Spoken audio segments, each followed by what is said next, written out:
Indo British advanced pain clinic నొప్పి మాయం surgery దూరం ఫర్ అపాయింట్మెంట్స్ 9155515563.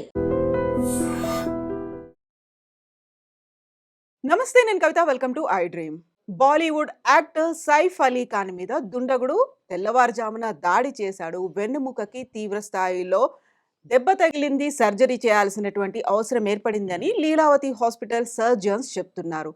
వెన్నెముక నుంచి ఫ్లూయిడ్స్ పోయాయి. వెన్నెముకకి సర్జరీ చేశాము. 2.5 అంగుళాల కత్తిని కూడా తొలగించామని చెప్తున్నారు. యూజువల్గా ఇలా ఫ్లూయిడ్స్ పోతే ఏమవుతుంది? వెన్నెముక మీద అంత తీవ్ర స్థాయిలో దాడి జరిగితే ఏం జరుగుతుంది?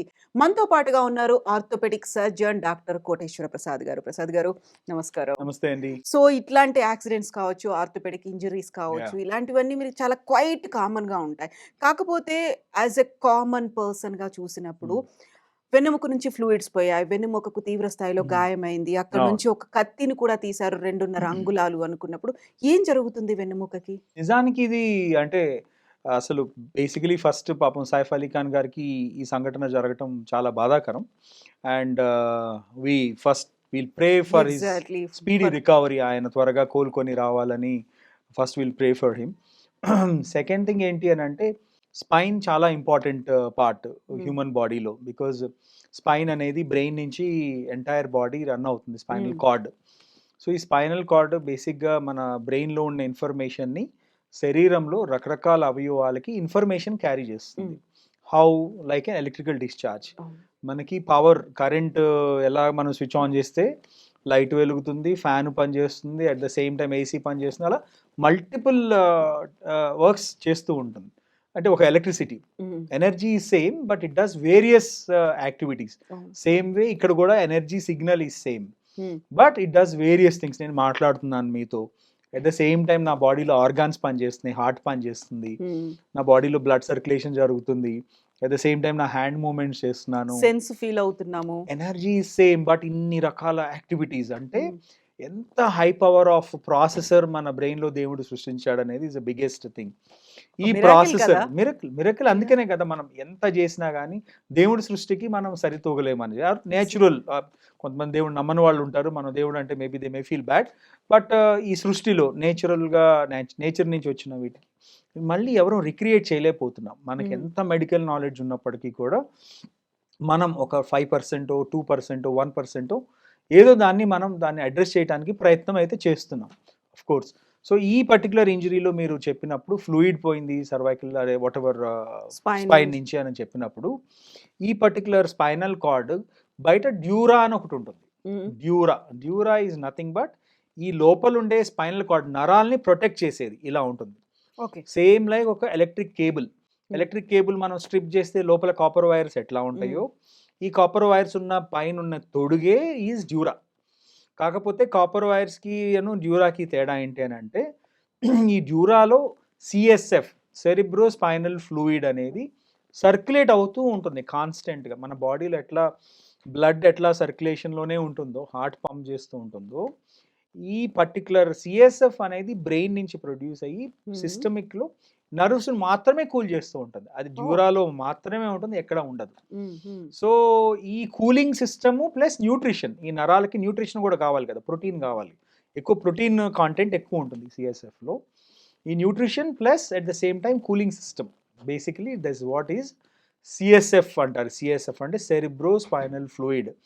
ఇప్పుడు పాపం ఆయనకి జరిగిన ఈ స్టాబ్ ఇంజరీస్లో ప్రాబబులీ వన్ ఆఫ్ ద అంటే స్టాబ్, ఆ వూండ్ వెళ్ళి డ్యూరాని పంక్చర్ చేసి ఆ డ్యూరాలో నుంచి ఫ్లూయిడ్ బయటికి రావటం, లీక్ అవటం జరుగుతుంది. డ్యూరా అనేది ఎక్కడ ఉంటుంది మనకి? మొత్తం ఎంటైర్ స్పైనల్ కార్డ్ లో డ్యూరా ఉంటుంది, కంప్లీట్ గా పైనుంచి మొత్తం వెన్నెముక మెడ నుంచి స్టార్ట్ చేస్తే హైపోథాలమస్, అక్కడి నుంచి కింద లంబార్ సాక్రమ్ దగ్గర దాకా డ్యూరా అనేది కంటిన్యూ అవుతుంది. సో ఇప్పుడు తనకి గాయమైంది ఆ డ్యూరాలో ఏ పార్ట్ అనేది, అంటే ఏ బోన్ దగ్గర అయింది ఏంటి అనేది తెలియదు కదా అసలు మనకంటే. ఈ వచ్చిన లిమిటెడ్ ఇన్ఫర్మేషన్లో ఏంటంటే మల్టిపుల్ స్టాబ్ వూండ్స్ అని విన్నాను, నేను కూడా చదవటం జరిగింది. 6 to 7 times ఆ దుండగుడు అతని పైన స్టాబ్ చేయటం జరిగింది.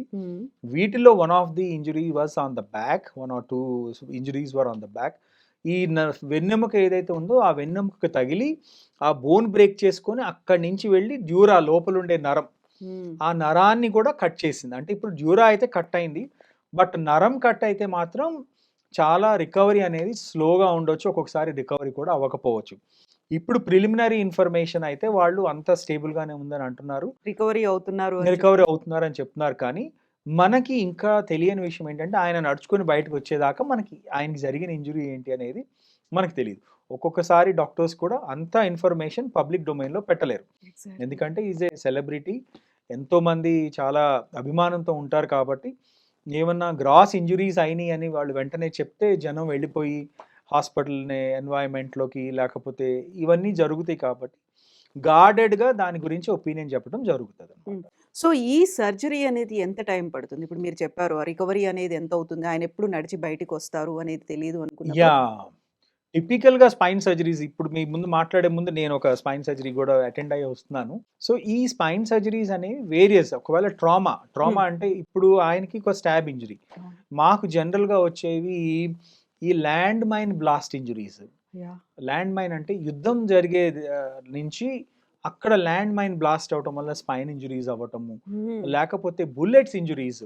బుల్లెట్స్ ఎక్కువ మాకు ఈ మిడిల్ ఆఫ్రికన్, ఈస్టర్న్ ఆఫ్రికన్ నుంచి వార్ జరిగే ప్రదేశాలు సుడాన్ ఒకటి, సొమాలియా ఒకటి. ఇక్కడ యుద్ధాలు జరుగుతున్నాయి. యెమెన్ ఒకటి.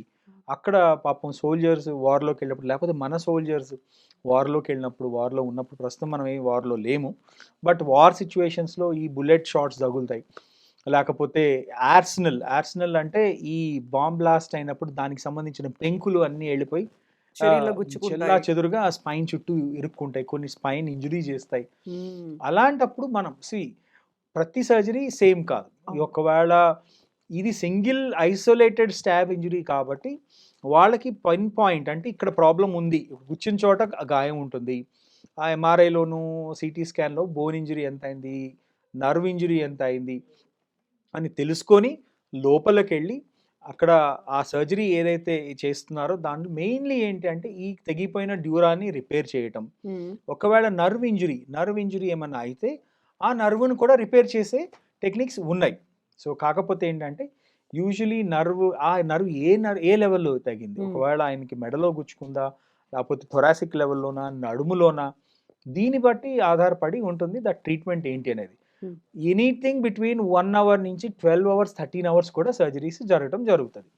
మేము లాంగెస్ట్ సర్జరీ చేసింది almost around 16 hours oh! On CRPF people పైన ఒక 10 సంవత్సరాల క్రితం. ఈ మావోయిస్ట్ దాడి వల్ల స్పైన్ అనేది కంప్లీట్‌గా ఇంజురీ అవ్వటం వల్ల ఆ స్పైన్‌కి సంబంధించిన ప్రతి లెవెలు బ్రేక్ అయిన లెవెల్స్ ఫిక్స్ చేసుకుంటూ అట్లా ఒక 14-16 లెవెల్స్ ఫిక్స్ చేసుకుంటూ నరాన్ని రిపేర్ చేసుకుంటూ, డ్యూరాన్ని రిపేర్ చేసుకుంటూ అలా ఒక 14-15 అవర్స్ చేయటం జరిగింది. So, depending on injury surgical time అనేది పెరుగుతది. సో ఇప్పుడు మీరు చెప్పినటువంటి ఈ ఇన్ని రకాల ఇంజ్యూరీస్‌లో ప్రతి దాంట్లోను కూడా స్పైనల్ ఫ్లూయిడ్ లీకేజ్ అనేది ఉంటుందా? లేకుంటే ఎస్పెషల్‌గా మనం వింటున్నది ఎందుకండి అంటే ఇంజురీనే అక్కర్లేదు. ఆపరేషన్ చేసేటప్పుడు ఒక సర్జన్ కూడా ఆ డ్యూరాన్ని కట్ చేయొచ్చు. ఓహ్! ఎందుకంటే మీకు తెలుసో తెలీదో చిన్నప్పుడు స్పైన్‌కి సంబంధించిన సర్జరీస్ అంటే కాశీకి వెళ్ళినట్టు పంపించేవాళ్ళు. ఈయన వస్తాడో రాడో బయటికి. వచ్చినా ఏ పొజిషన్‌లో వచ్చినా ఏం వస్తారు? కాళ్ళు పనిచేస్తాయో, చేతులు పనిచేస్తాయా, నోరు పోతుందా, కన్ను పోతుందా, వాసన పోతుందా అనేది అది మెంటల్‌గా ప్రిపేర్ అయి ఉండేవాళ్ళు. ఇప్పుడు ప్రస్తుతం క్యాన్సర్‌లో అట్లా ఉంటుంది. క్యాన్సర్ వచ్చింది అనగానే హోప్స్ వదిలేసుకుంటున్నారు చాలామంది.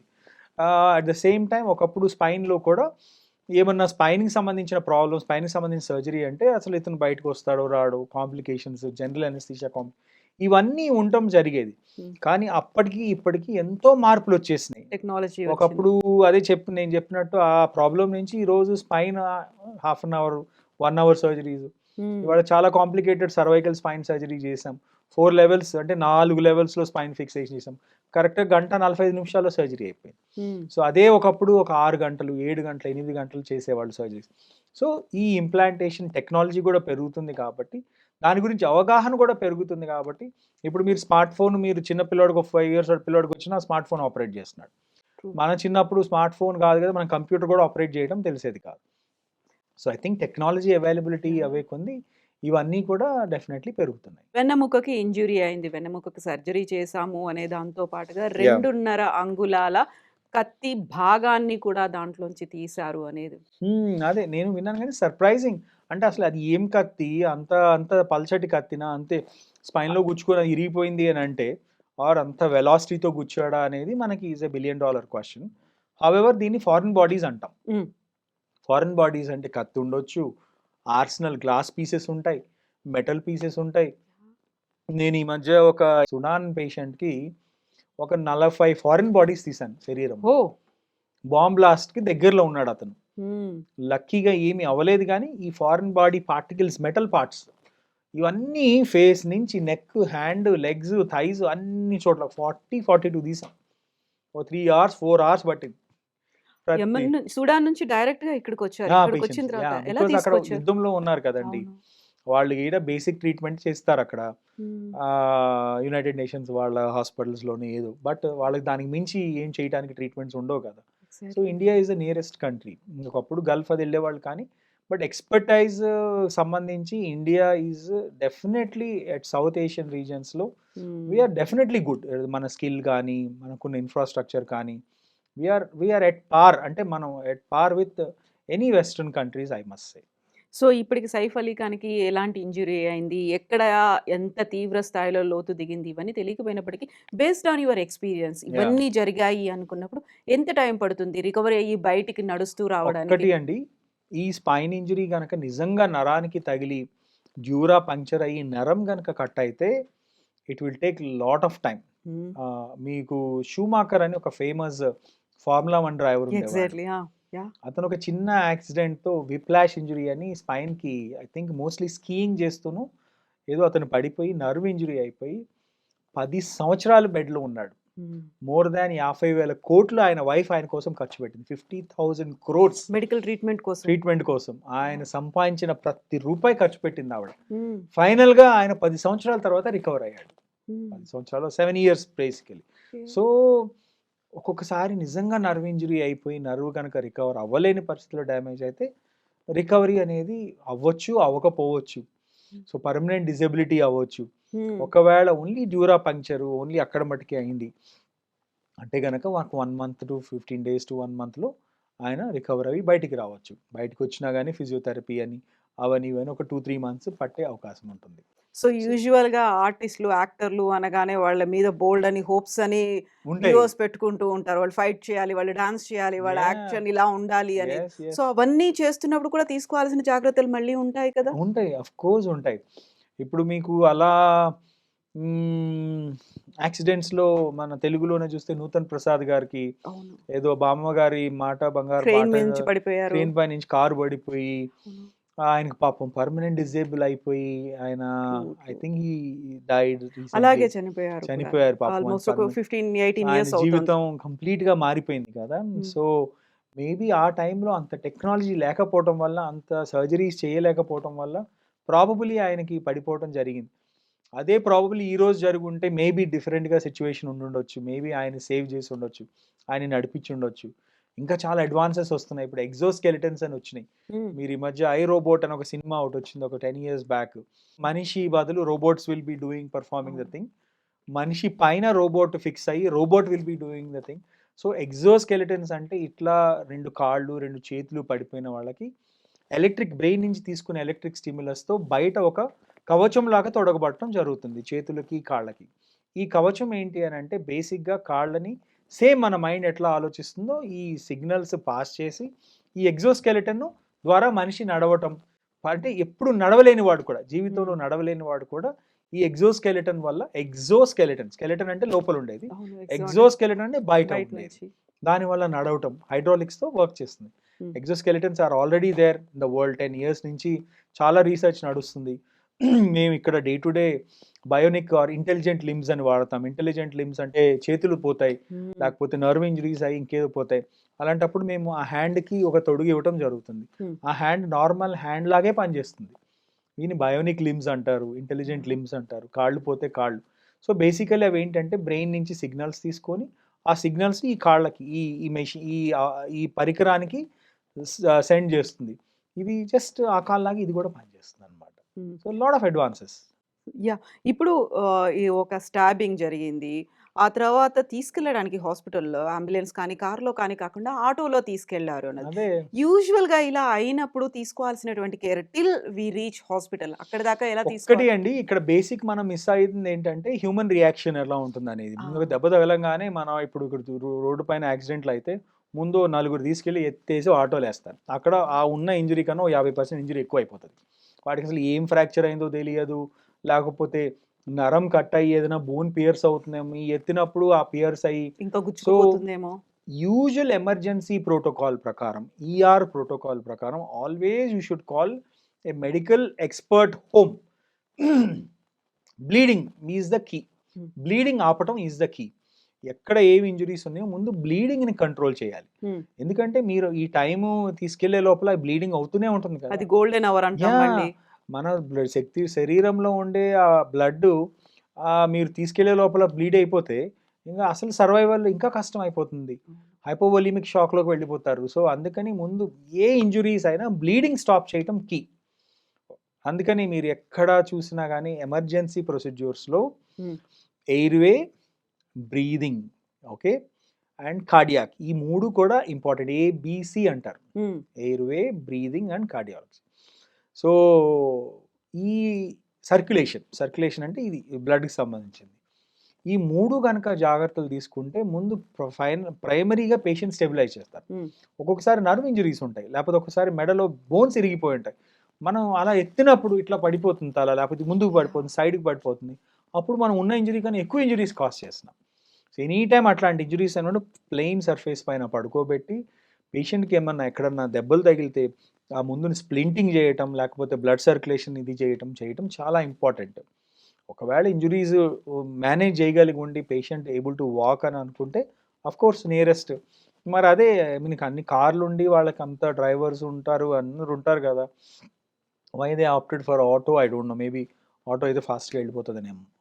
డ్రైవర్ ఆ టైంలో అవైలబుల్‌గా లేరు అని వాళ్ళ అబ్బాయి తీసుకెళ్ళిపోయాడు అనేది న్యూస్. సో, ఆ డ్యూరేషన్ అనేది కూడా ఇంపార్టెంటే కదా! ఆ టైంలో ఏం చేస్తూ ఉంటారు? ఎలా వాళ్ళని ప్రొటెక్ట్ చేసుకోవాలి? డ్యూరేషన్ ఈజ్ ఎక్స్ట్రీమ్లీ ఇంపార్టెంట్ అండి. ఏదైనా ఆలస్యం అమృతం విషయం అనేది ఎప్పుడో చెప్పారు. అది వెరీ వెరీ ట్రూ. మనం కొన్ని ట్రీట్మెంట్స్ డిలే చేసే కొంది అవి definitely it will not go in favour of the recovery. It will go against the recovery అనమాట. సో కాబట్టి time is important, approach is important. ఇప్పుడు చాలా అడ్వాన్స్డ్ కంట్రీస్లో స్కూల్లోనే ATLS, advance trauma, BTLS, BLS, basic life support అనేది ప్రతి ఒక 5 ఏళ్ల పిల్లవాడు, 10 ఏళ్ల పిల్లవాడి నుంచి 60 ఏళ్ళు 70 ఏళ్ళ వాళ్ళ దాకా నేర్చుకోవాల్సిన basic thing BLS, basic life support. How to resuscitate someone. ఎవరు ఎమర్జెన్సీలో కార్డియాక్ అరెస్ట్ అవుతుంది, ఎమర్జెన్సీలో ఇది ఇంజరీ అవుతుంది, యాక్సిడెంట్ అవుతుంది, వాళ్ళని ఎట్లా స్టెబిలైజ్ చేయాలనేది all over the world it is there. But మనకి ఇప్పుడిప్పుడే ఆ ట్రైనింగ్ నడుస్తుంది. అందరూ నేర్చుకుంటే ప్రతి ఒక్కరికి ఒక ప్రోటోకాల్ ఉంటుంది అనమాట. అది yes. Thank you so much Prasad గారు. మీరు అన్నట్టుగా ఆయన సేఫ్‌గా తొందరగా రికవర్ అయ్యి బయటికి నడుచుకుంటూ రావాలని yes we wish and pray అండి. థాంక్ ఎస్ యూ అండి. So much. నమస్తే నమస్తే. Thank you.